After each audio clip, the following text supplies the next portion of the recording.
kala narpa kresna tantu sanyakara ring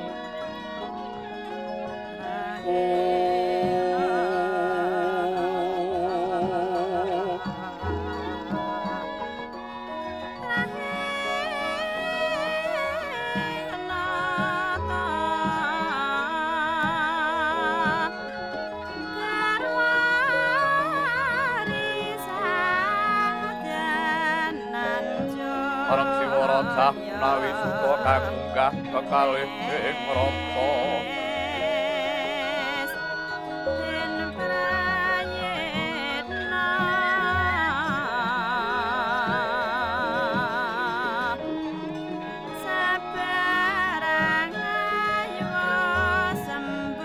Tertu menyang ingkang sarotama tan warta magawe.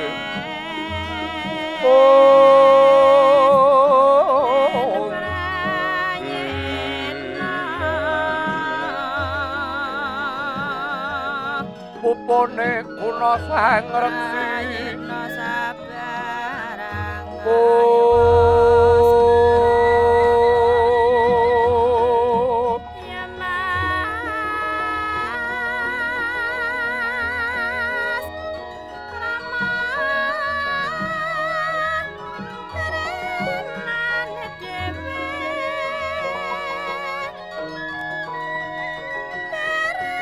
Suwari atat tarot wala tekian sok lumiat pisang loro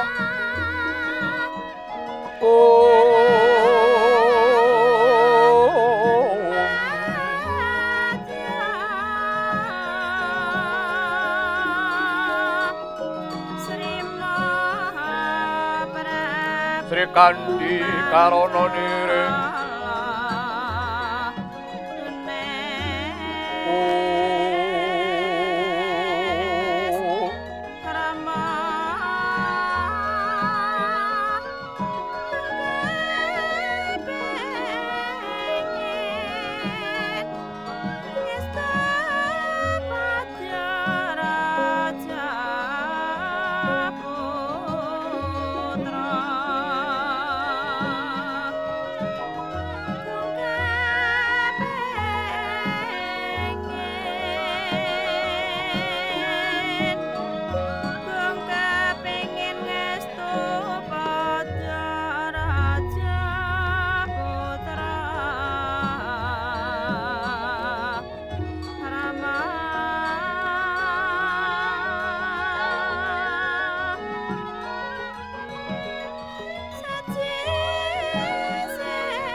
Pitono jagat gumelar wus kababar sagung dumadi samya kekadar Sang Hyang Surya tumapak ing cakrawala ngrangsang akasa ambabar cahya angelem bawana panase dadya sarana panguripane sagung kang samya rumagang menyang sagung tetuwuhan mangkono nikmating widhi kang wajib den syukuri ing sarina sawengi selami. Anenggih pundi ta punika ingkang kaekwadi panca parasdya. Eka sawidya drinuwih panca parasdya gegebengan limang prakara kinarya pandam pandoming budaya. Kala kengrat kasusuring jagat sinebat negari Dwarawati ya Dwaraka ya jenggala manik Wilawasta Praja Dwarawati pelawanganing jagat winwenganing rasa dwaraka dasar panggenan pambuka jenggala manik rengganing praja ingkang sarwa sesotya. Negari Mardika ngrat hambau dendha Nyakrawati petasan ngupaya ing marca padha negari satus tanantuk kalih nadyan sewutan jangkep sadosa. Mila pantes lamun kinarya bebukaning carita sayekti negari Panjang Punjung Pasir Wukila Jinawi Gemaharipah Kartotata Turaharja. Panjang dawa pocapane, Punjung luhur kawibawane. Labet kaprebawan mapan empaning andeman kang dumadi saka limang gegatran mangka tuk sumber sagung uger hanggering kaprajan miwah dadya lan besaning wawasan sagung bebrayan denya anggayuh idaman ngisi kamardikan nindakake wewangunan.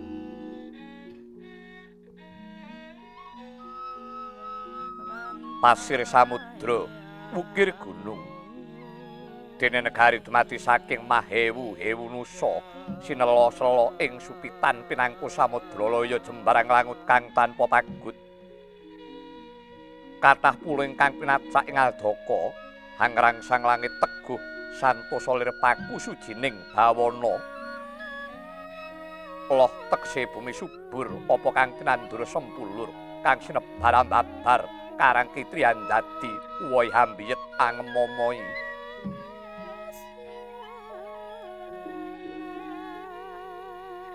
Jinawi murah kang sarwa tinuku candak ulak tansah lumintu lapet saking ngrembakaning daya cipta menyang daya ripta sagung para kawula kang hambuti daya mrih cukuping pangupa jiwa.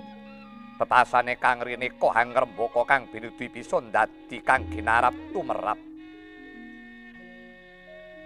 Gemah katitik para mung dagang lelayaran rina wengi tanana pedhoti. Lapetan ana sangsayaning margi tepi saking Drujana Candala Juti. Ripah dene janwa manca negari kang sami bara bebodrong padi pangupa jiwa lampah niyaga. Mundhak warsa mundhak tumata datan kantun kang samyandon lelana dharma wisata ing saben hari gilir gumanti tanpa kendhat labet kayuyun endahing sesawangan edining candi-candi menyang petilasan adiluhuing kabudayan grapyak semanak ing pasramungan susila tamaning budaya kang pinanggih separan karsa.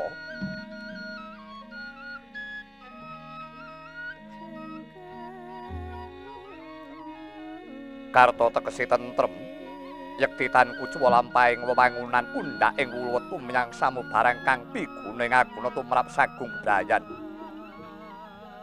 Pawiyatan tangkara tumangkar mangka sasana pangguluntaing budaya lan kajiwan jinangkepan sasana panembah sawernaning agami menyang kapercayan kang tinemu ing saben panggonan.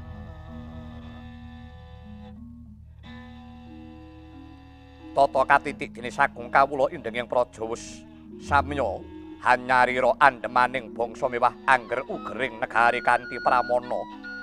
Racak wus samya pana marang empan mapaning wewenang lan kewajiban tumrap nusa bangsa lan negarane. Tepi saking lampah cecengilan sirik pasulayan menyang congkrahan jalwestri anem sepuh guyub rukun ing pasrawungan daya dinayan samat sinamadan.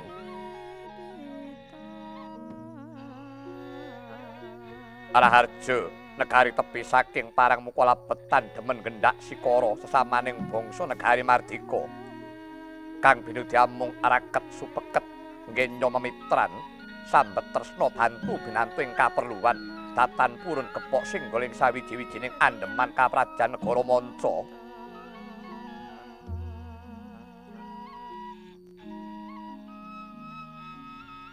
Lasidana ingkang asta pusaraning adil Praja Dwarawati wenang kinucap ingkang ajejuluk Maha Prabu Sri Bathara Kresna. Ya Sang Padmanaba ya Harimurti, Wisnu Dewa ya Wisnumurti ya Kesawa, Danardana ya Janardana.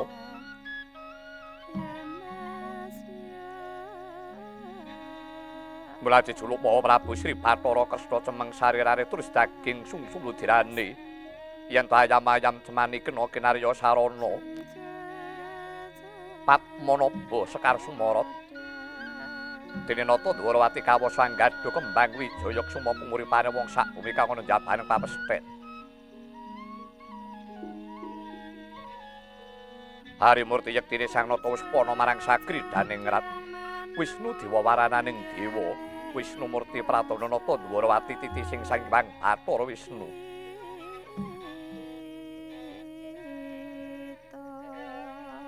Kesawa panah pinuwih Sang Nata kalamun Triwikrama bisa warna kala merju. Tanardana dina-dina tansah dedana lumintu yayah ilining Narmada. Janarjana Narendra ingkang tansah dinugung dening dewa titik kang sinedya teka kang cinipta dadi.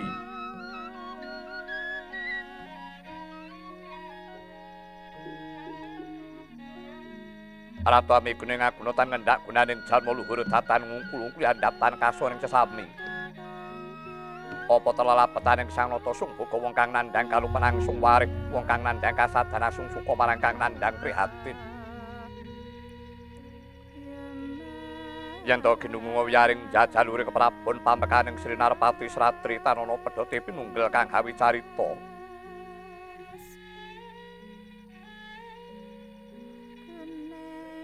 Nalika semana nujare Respati wenci enjingi Sang Dumunata kepareng miyos ing sinuwa ing tinggile Benaturata.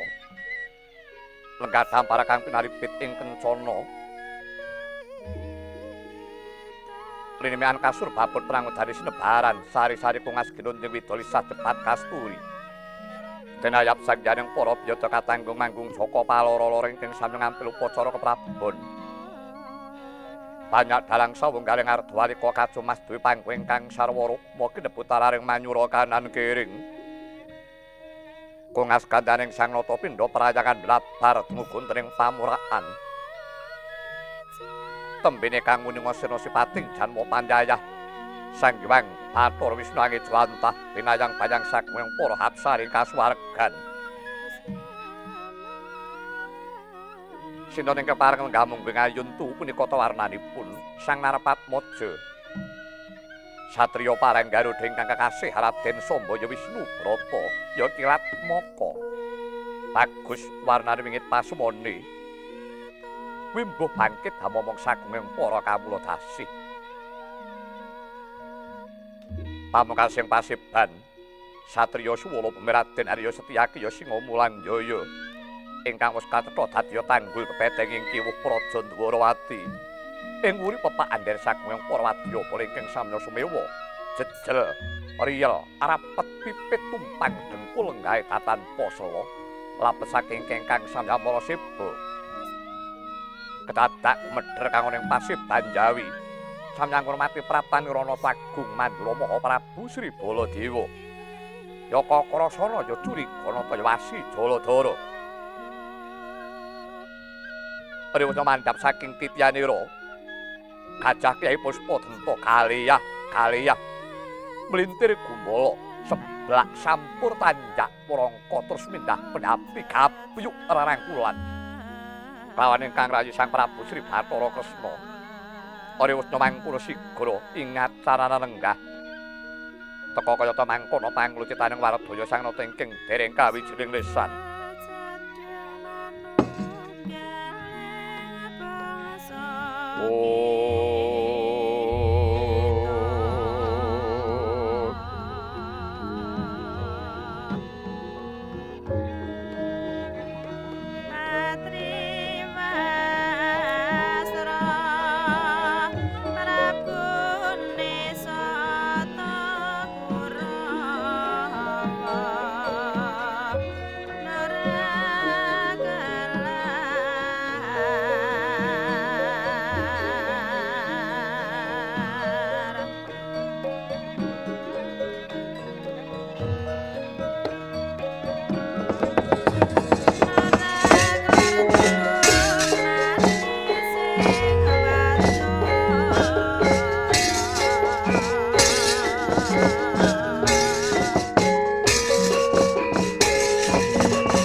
ramyan ingkang sasongko kumenyar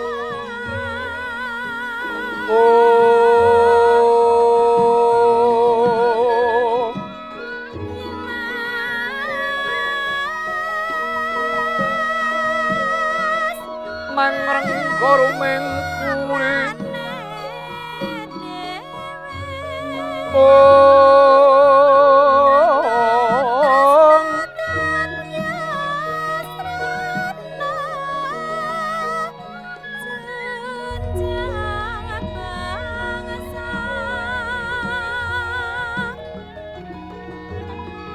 mangking tanpa siring alep ning klang omah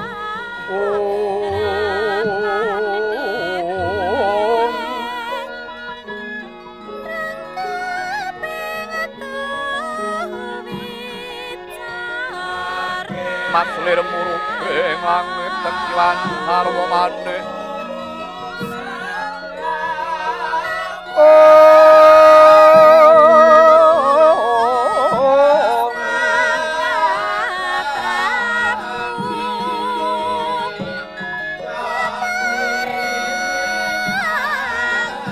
Tawenya sinawung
saksat sekara sinuci Bansanwati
tritinoning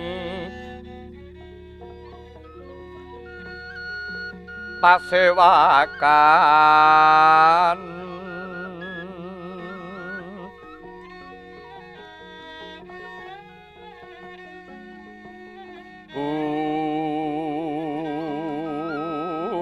busana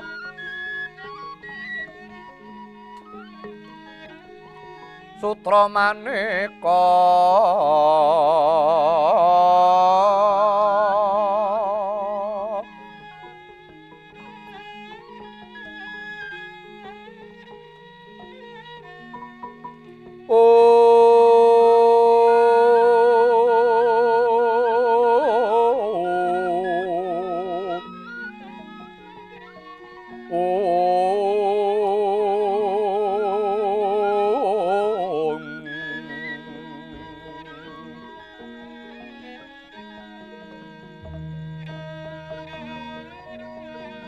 sepak puspiteng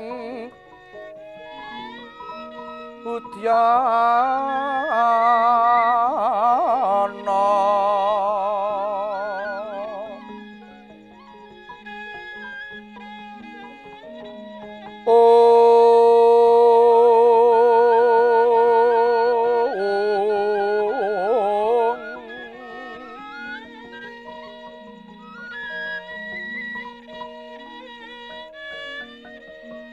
nyang panjrah sarwa rukma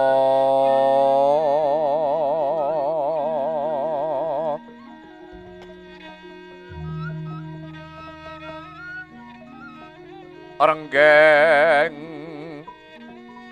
manik narawata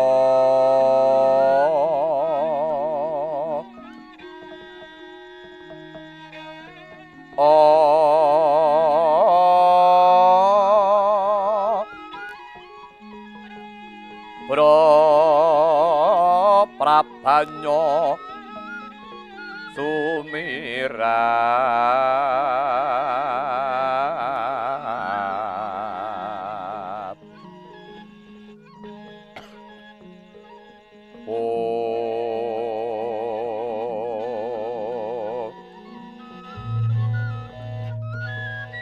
kenyaring teja liweran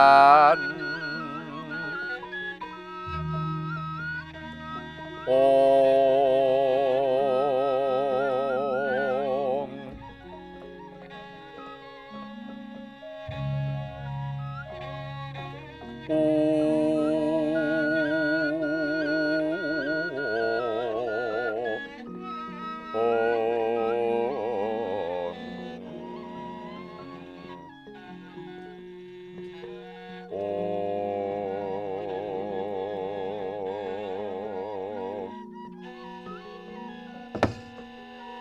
Lirik kilat sesiring langit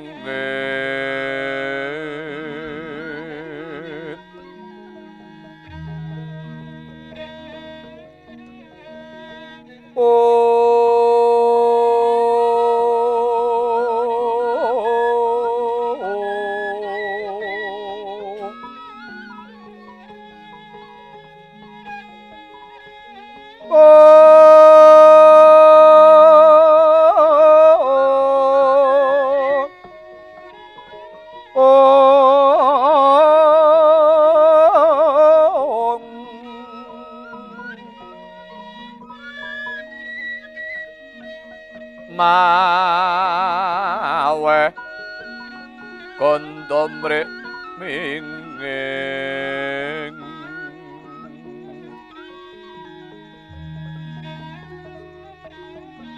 kati yuping samirana manda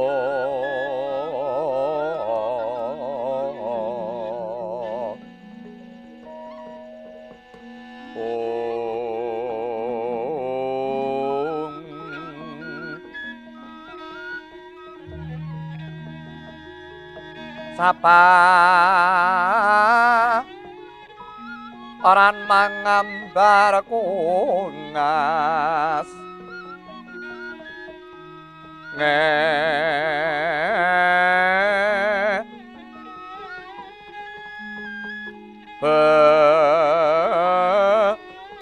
ki ing pasir wakan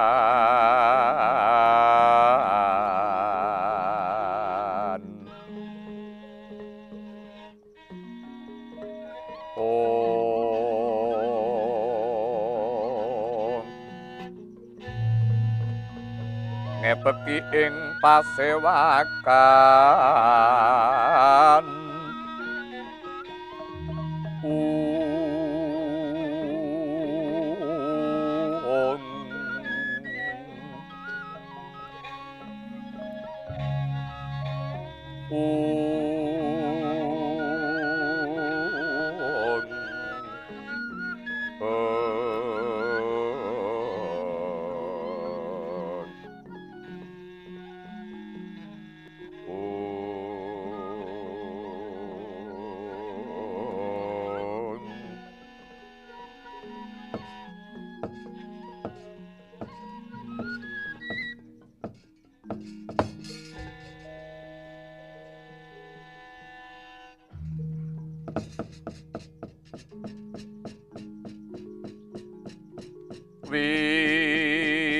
wiwaraning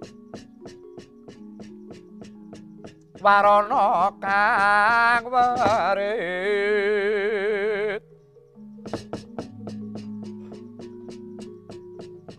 kinawruan wengah ning tan samar kasarira saharine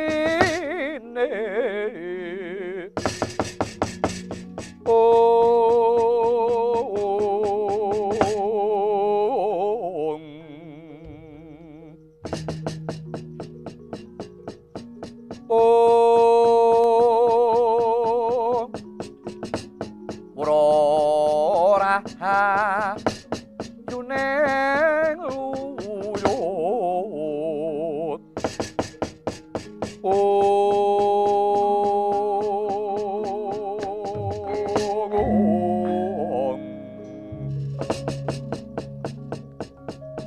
yet nonorake wraning westi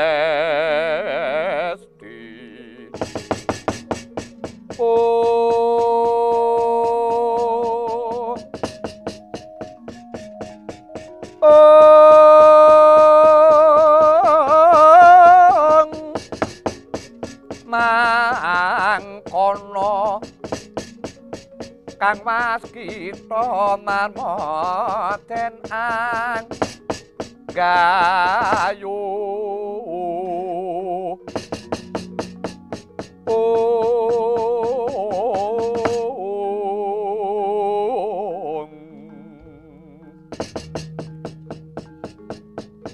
wahyu hayuning kasidan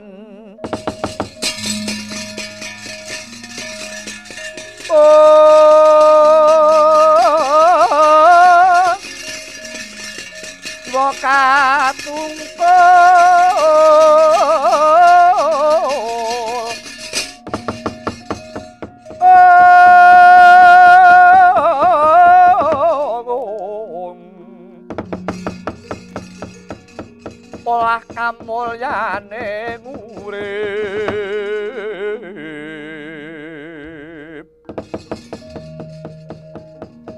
panurup kinu reban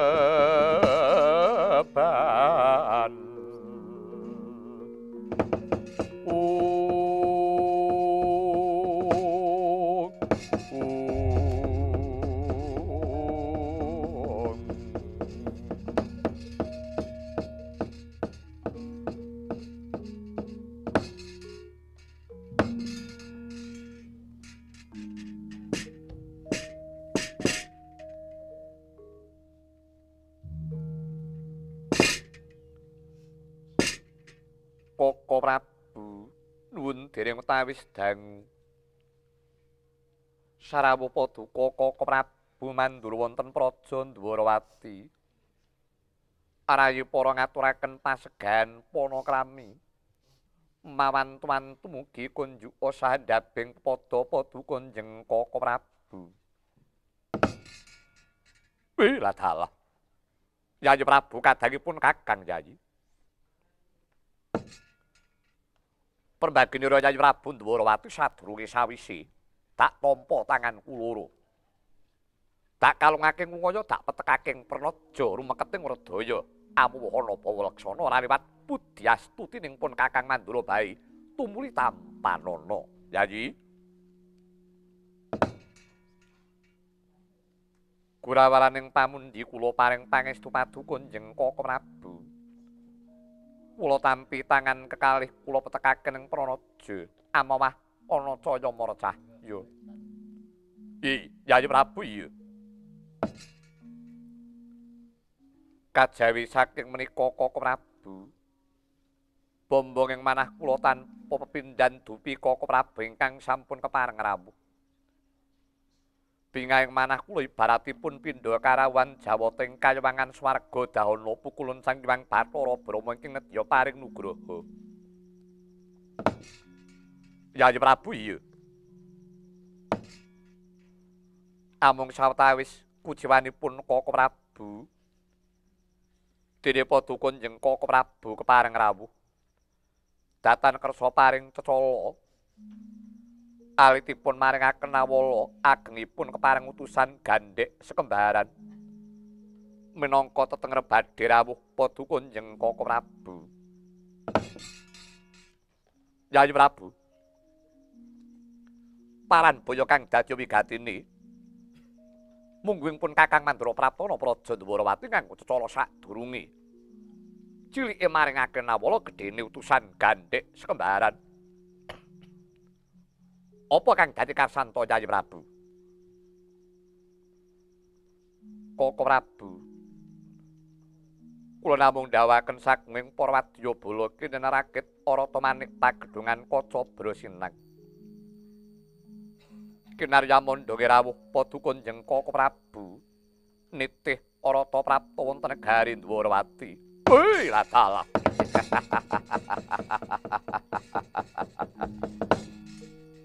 Yayi Prabu kadangipun Kakang Yayi. Sumono boboting katresnanira marang pun Kakang Mandura. Yayi, senadyan pambuja kramaning Yayi Prabu durung bisa kasembatan parandene. Telenging ciptaning pun Kakang kaya wasana gegambaran upama kelakuna pambuja kramaning Yayi Prabu katuna bungahing pun Kakang sak Prabata Siwi. Prabata Gunung Siwianan katuna bungahing pun Kakang Segunung Anakan. Yayi. Marmanipun Kakang Praptana Praja Dwarawati ora kanggo cecala sadurung awit saka pangrasaning pun Kakang kaya wis ora ana rasa bedane. Praja Dwarawati ya Mandura ya Dwarawati loro ngemor tuning atunggal daw panaki suruh lumah sarta kurpe sinawang siji rupane gini gitunggal rasane. Marmapun Kakang darbe panemu kang kadhe mengkono yektinipun Kakang amung kepengin ngraketake rasa supeket ing kekadangan. Ayo kongsi negara Dwarawati lan Mandura bakal ginggang sarik Yayi. Kawula nuwun inggih Koko Prabu. Kaluhuran sabda paduka Kanjeng Koko Prabu. Kajawi saking menika Koko Prabu mawantu-wantu rawuh paduka Kanjeng Koko Prabu kawis tinggal hanawung gati. Tumunten Koko Prabu paringa dawuh arayu para namung ngangklungaken janggane ringaken karna lirsat padhing sun kang tumiling angulati.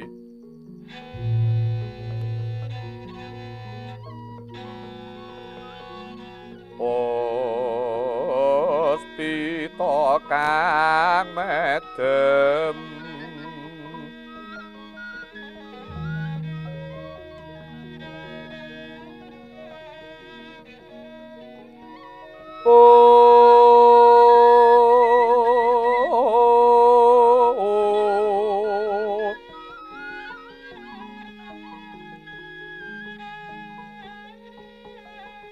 Endaing warni midering taman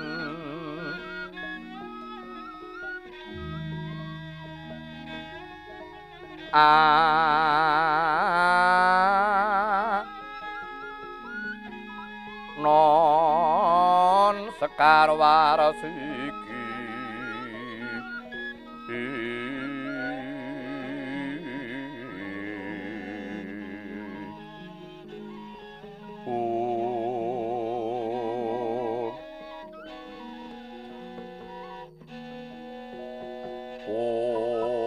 menyuting tias Boyoto jatuh kromo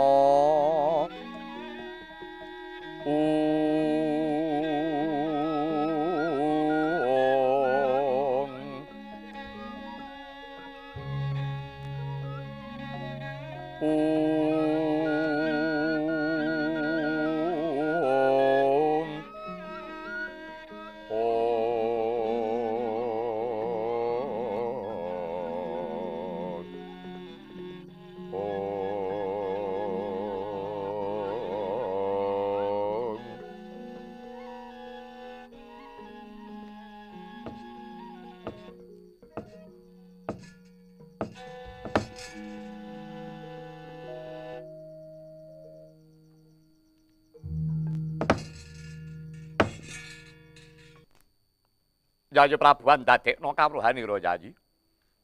Sumengko pengawak Bajra prapaning pun Kakang Pandurana Praja Ndhuwarawati ingkang wigati sepisan. Pun Kakang amung tetinju tata tentreming Praja Ndhuwarawati sakukuban ganepe kaping duwi prakara. Pun Kakang nuruti ana ing tias reneng pun Kakang Watara Candra. Nurasa patemon kelawan Yayi Prabu. Nuninggih Koko Prabu ndungkap ingkang triwigati Yayi. Dene prapaning pun Kakang dinuta kelawan Yayi Prabu Duryudana.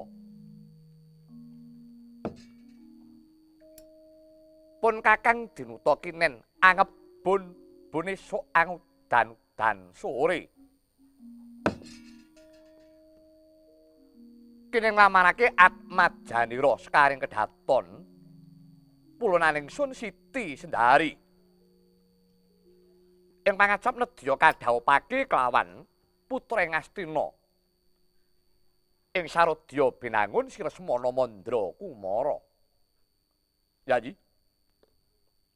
Miturut saka pangrasaning pun Kakang, kaya wis tunduk, kaya wis trep kalamunta Yayi Prabu Ndhuwarawati nedya bepisanan kelawan Yayi Prabu Duryudana ing Astina. Sepisan ngraketake balung apisah kaping pindhone yen to kasembadan Yayi Prabu bepisanan kelawan Yayi Kurupati. Tetela bakal murungake jangkaning Dewa Baratayuda Jaya binangun. Sabab gelem ora gelem Yayi Prabu Ndhuwarawati bakal manunggal kelawan Yayi Prabu Duryudana ingkang satemah bisa njalari katentremaning Pandhawa lawan Kurawa. Mula kangge Yayi, kepriye munggo saka pamundhute Yayi Prabu Duryudana ingkang lumantaripun Kakang Mandura iki kawicaksanan dak pasrahake kelawan Yayi Prabu Ndhuwarawati. Yang Pantara ratri mung cipta ukulon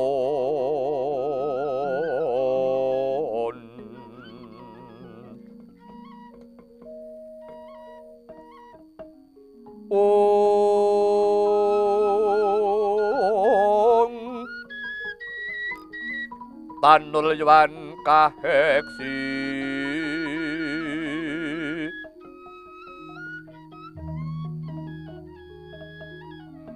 mila katur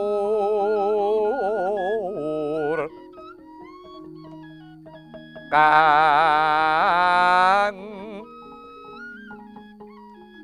cunda maneh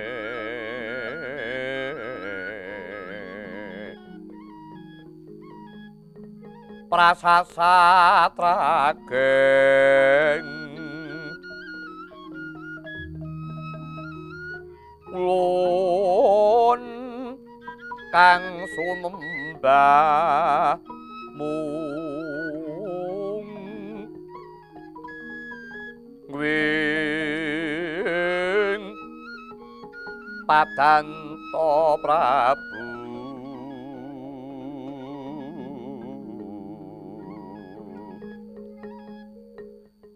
menyang kagungan to sing sem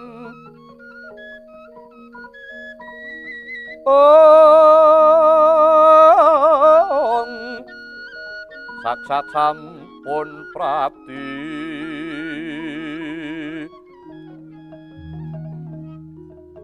katon asta pukulun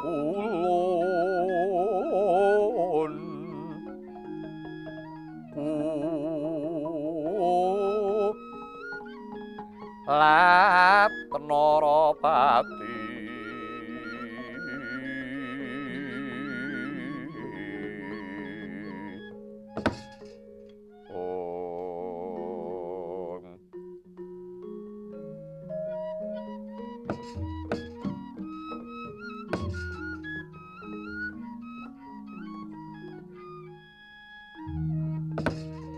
Rama dewaning son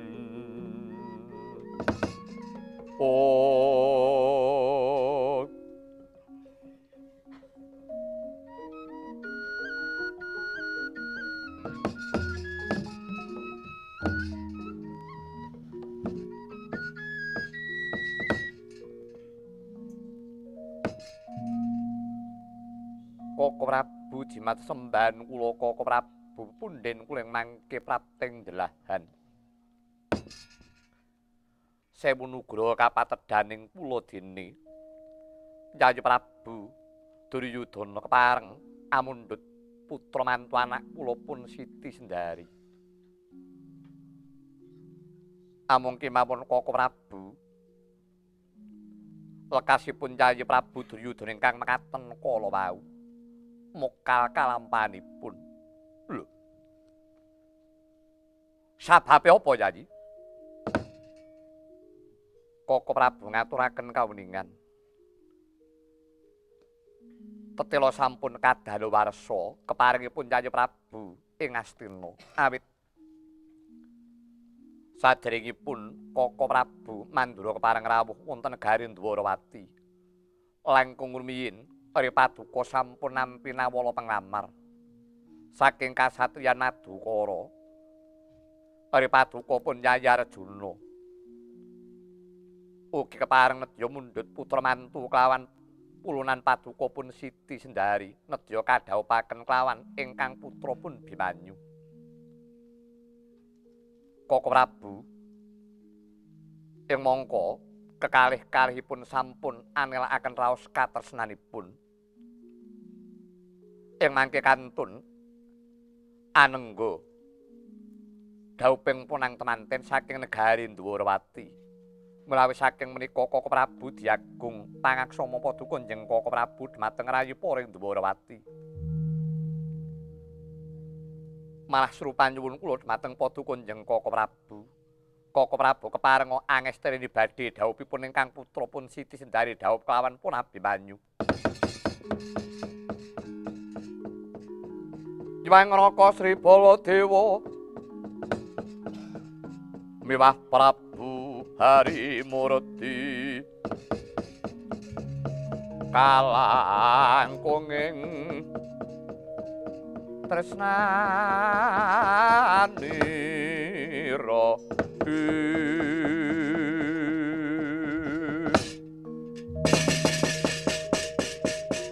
marang Sang Dyah-Banon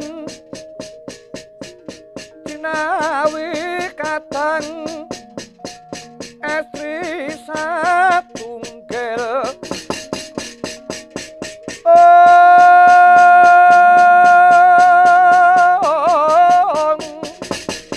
kapisah panjenenganipun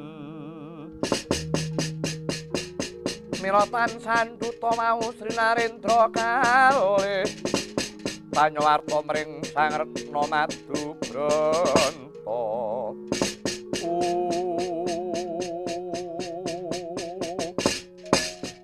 Lah salah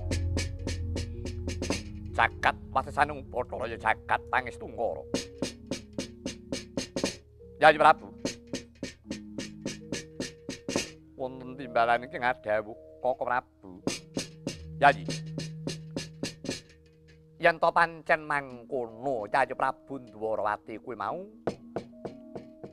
tetela wis ora gelem ngakoni yen to darbe kadang Werdanata Mandura Prabu Baladewa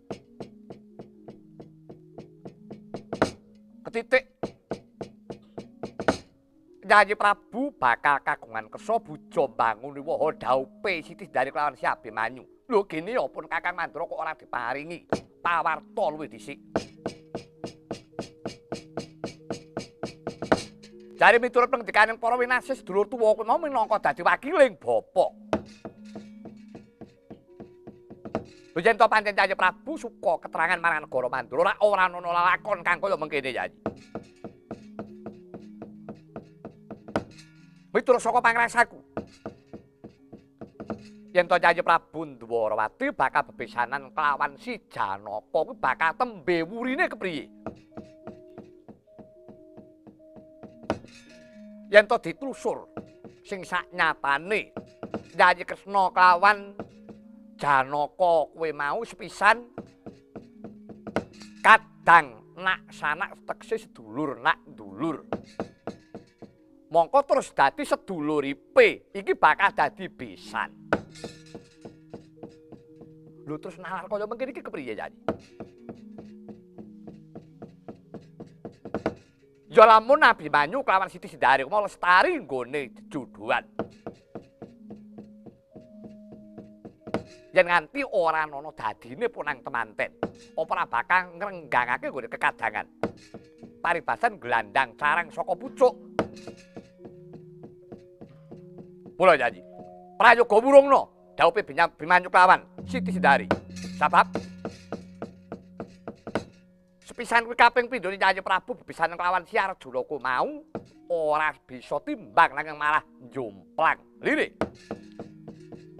Janaka mu dudu Narendra, beda kelawan Yayi Kresna bebesanan kelawan Yayi Prabu Duryudana. Padha ratune. Tekse timbang bobote. Koko Prabu jimat sembahan kula Kanjeng Koko Prabu punden kula inggih menapa badhe kelampahan Arya Paduka murungaken dhawuhipun ingkang putrapun Abimanyu kelawan Siti Sindari Yayi Kresna abot Janaka pabot Baladewa yen to pancen Yayi Kresna abot pun Kakang Mandura wurungna dhawuhe Si Abimanyu kelawan Siti Sindari nanging yen to pancen Yayi Kresna abot Janaka Ratu Dwarawati ora perlu ngaku sedulur tuwa Prabu Baladewa. Koko Prabu. Lajeng kados pundi? Sarta srana menapa ingkang kedah kula tindakaken. Yen to pancen Yayi Prabu wis ngrilakake pun Kakang Mandura sing bakal cawe-cawe. Iki wis dudu perkarane Ratu Dwarawati nanging pun Kakang sing bakal mangku Siti Sindari. Purbane ana pun Kakang. Aga aluse Janaka mengko sing murba pun Kakang Mandura. Mekaten Koko Prabu. Yayi, iya. Lho nggih, Koko Prabu.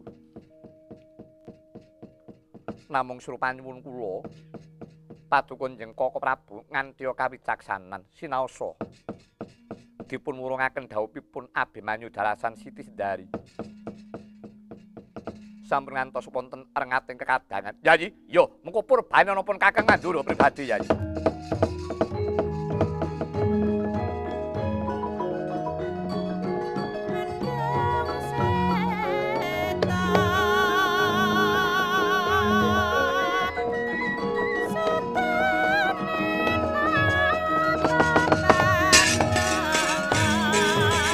Terangning kalani anak kelara panjangun sarap nader kekonan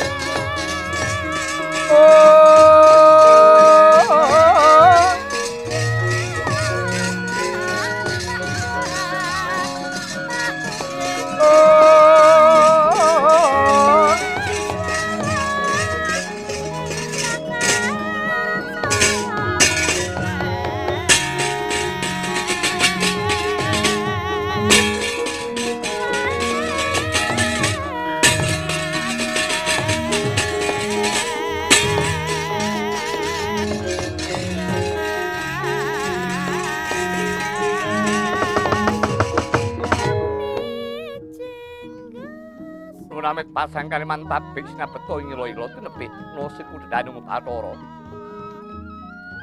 Sinuwun kula ingkang sowan. Dawas padake iki kaya Kakang Patih Udawa.